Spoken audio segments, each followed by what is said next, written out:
Desde os primórdios da civilização, a humanidade atribui significados simbólicos a objetos, alguns vistos como sagrados, outros como perigosos. Entre esses, existe uma categoria que atravessa culturas, continentes e séculos: os objetos associados ao azar extremo.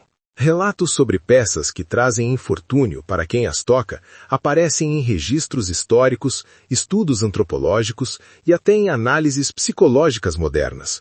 Mas o que há por trás dessa crença? Seriam apenas construções culturais ou existe algum fundamento mais profundo, ainda não completamente compreendido? Do ponto de vista científico, o conceito de azar não possui definição objetiva mensurável. No entanto, o comportamento humano diante de certos objetos pode ser estudado através da psicologia cognitiva e da antropologia cultural. Pesquisadores apontam que o cérebro humano tem uma tendência natural a identificar padrões, mesmo onde eles não existem, um fenômeno conhecido como apofenia. Quando uma pessoa entra em contato com um objeto associado a eventos negativos e posteriormente vivencia alguma adversidade, a mente cria uma conexão causal, reforçando a crença de que aquele objeto é responsável pelo infortúnio.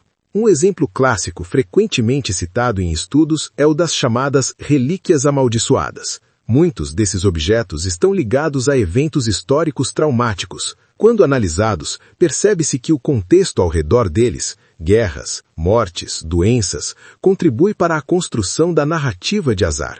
A repetição dessas histórias ao longo do tempo solidifica a ideia de que o objeto carrega uma espécie de energia negativa, ainda que essa energia não possa ser detectada por instrumentos científicos. Outro aspecto relevante é o efeito psicológico conhecido como profecia autorrealizável. Quando alguém acredita que determinado objeto trará azar, essa expectativa pode influenciar seu comportamento de maneira sutil.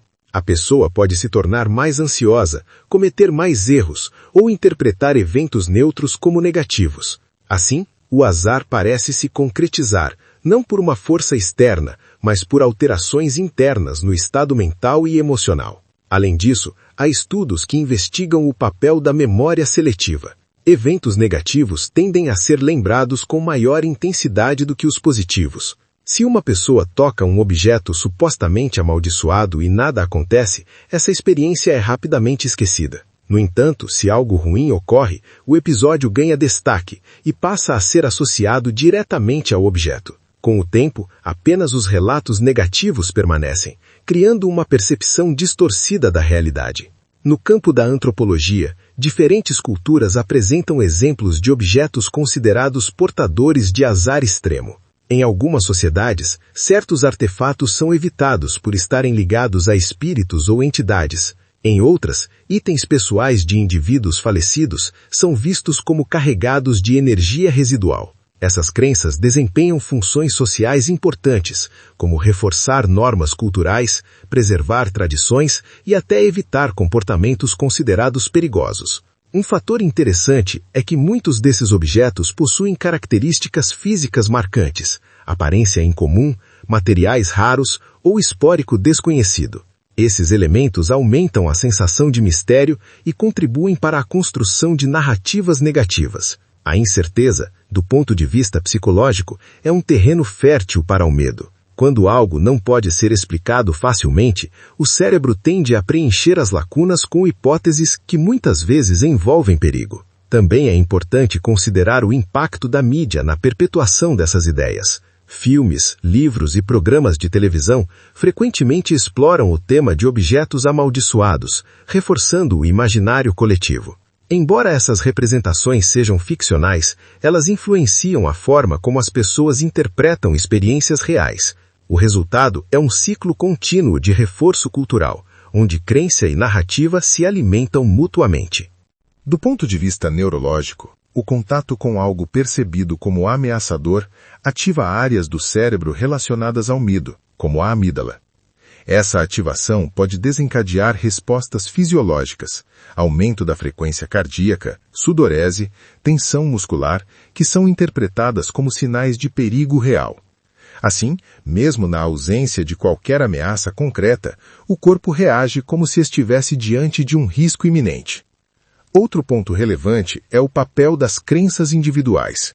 Pessoas com maior tendência à superstição ou que foram expostas a essas ideias desde a infância são mais propensas a acreditar no poder negativo de certos objetos. Já indivíduos com formação mais cética tendem a interpretar esses relatos como coincidências ou construções culturais. Isso demonstra que a percepção de azar não está no objeto em si, mas na interação entre o objeto e a mente de quem o observa. Apesar da ausência de evidências científicas que comprovem a existência de objetos que causam azar extremo, o impacto dessas crenças na vida das pessoas é real. Em alguns casos, indivíduos evitam certos lugares, recusam presentes ou até descartam itens por medo de consequências negativas. Esse comportamento pode gerar efeitos práticos, como perda financeira ou isolamento social, mostrando que o poder dessas ideias vai além da imaginação. Por outro lado, alguns pesquisadores defendem que essas crenças podem ter tido utilidade evolutiva. Evitar objetos desconhecidos ou associados a eventos negativos poderia ter ajudado nossos ancestrais a sobreviver em ambientes hostis. Assim, o medo do desconhecido, ainda que irracional em muitos contextos modernos, pode ser uma herança adaptativa. Em estudos contemporâneos, experimentos controlados têm sido realizados para testar a influência da crença no azar. Em alguns casos, participantes que acreditavam estar lidando com objetos negativos apresentaram desempenho inferior em tarefas cognitivas, quando comparados a grupos de controle. Esses resultados reforçam a ideia de que a expectativa pode influenciar diretamente o comportamento e os resultados obtidos. Também há pesquisas no campo da física que, embora não comprovem a existência de energia negativa associada a objetos, exploram conceitos como campos eletromagnéticos e interação entre matéria e energia. No entanto, até o momento, não há evidências de que objetos possam armazenar ou transmitir azar de forma mensurável. A ciência, portanto, permanece cética quanto à existência de qualquer mecanismo físico que justifique essas crenças. Ainda assim, o fascínio por objetos considerados perigosos persiste. Museus ao redor do mundo exibem peças com histórias sombrias, atraindo visitantes curiosos. Esse interesse pode ser explicado pela combinação de medo e curiosidade, dois impulsos humanos fundamentais. O desconhecido, quando apresentado em um ambiente controlado, torna-se não apenas menos ameaçador, mas também intrigante.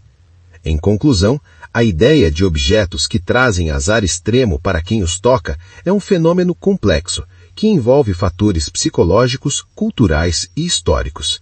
Embora não exista comprovação científica de que tais objetos possuam propriedades sobrenaturais, a influência dessas crenças no comportamento humano é significativa.